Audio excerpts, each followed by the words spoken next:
Yes, the opening line in surfacing, I use a pitch shifter. One note shifted up 1 octave, another note shifted up 2 octaves, original note mixed out, a little bit of digital delay, a little bit of reverb, then some really disgusting digital distortion to make it sound like shit. Here's actually how it's performed.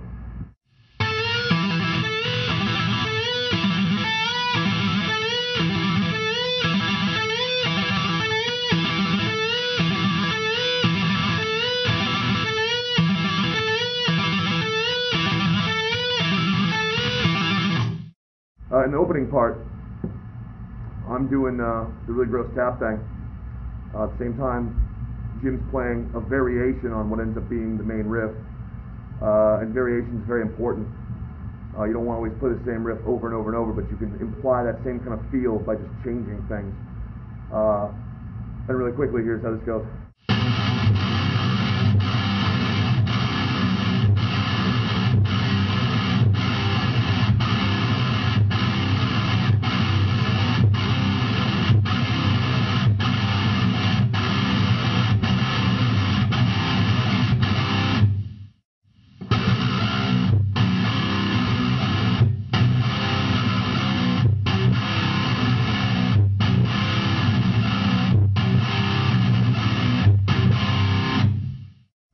One thing we do in order to change the feel is alternating between playing open notes and open chords into muting them and changing the drum patterns. So we go from this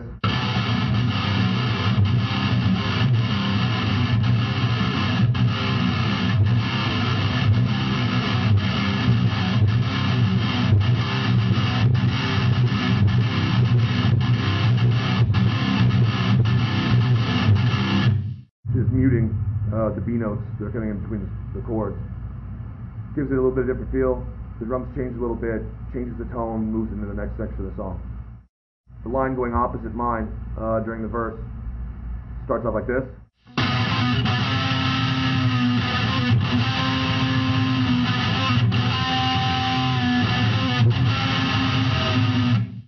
With the lovely little Ross Robinson effect that he drew on there, full of all sorts of nasty sounding vintage gear, as Ross is so well known for doing.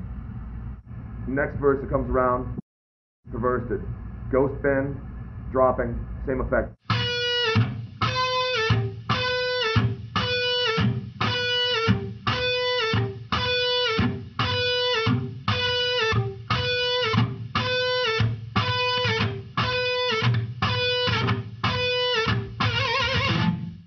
The main riff that we repeat all through the song in different variations. Interesting thing about the song is, in a way, it's kind of like Rush. You'll hear Rush will take a guitar pattern and then we'll have the drums move in and out and change the feel while the guitar part stays the same. Completely change the feel. This doesn't get quite as radical as some of the vintage Rush stuff does, but I've always kind of thought of it in that way a little bit. And that you can play a riff, kind of drive it in the ground, but as long as you have everything moving around it, you can still convey a different thought and a different feel while keeping the same basic theme without getting things too crazy or too riff dominated. Main guitar riff, very simply.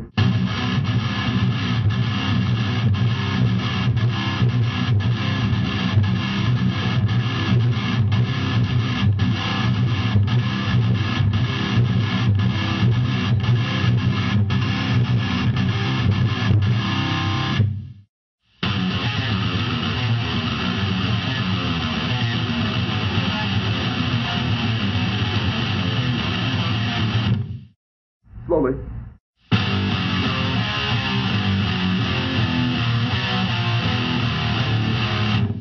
When working on down picking,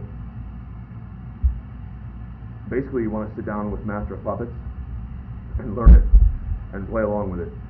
And I really developed the right hand.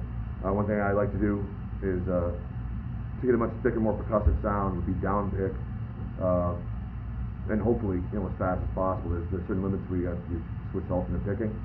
One thing you can do is just pick any sort of random riff.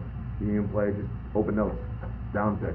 Set your metronome to a comfortable speed where you can play it cleanly for a long time, say 30 seconds. You get lactic acid built up in your forearm, it's going to burn a little bit, kind of like you're at the gym. Once you start to get comfortable with that, and you can cleanly play, just riding open stuff.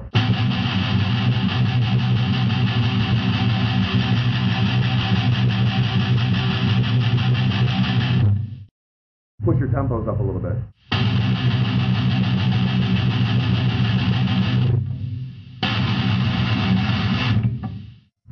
Always play at a comfortable speed. Don't really have to strain too much. If you're straining, roll your metronome back just a little bit and play until you're actually pulling it off cleanly before moving it up. Basically, you'll graduate different steps, say 4, 6, 8 beats per minute up, and then work on it there so you get comfortable. Keep moving it up, keep moving it up. And within a few weeks, actually, you'll notice that you can really speed that up quite a bit.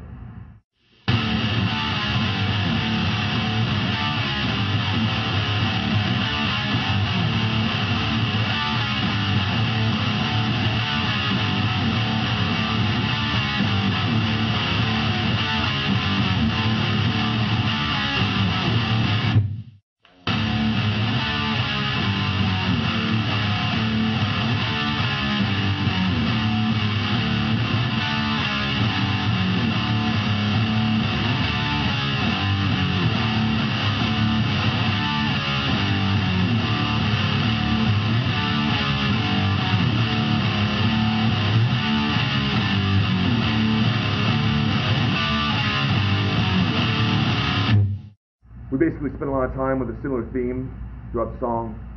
Like I said, to me what comes to mind is the way Rush would work a riff with the drums changing the pattern where the guitar doesn't have to change at all times to keep the song interesting. And the rest of the song just kind of rides those same themes out, changing the feel via the drums, different vocal patterns, and then you're out. Keeps things unmuddled, not overly complicated, and pretty efficient. But it also maintains, I find that the heaviest songs tend to be the simplest. Look to Black Sabbath if you need any evidence of that. So, that's that.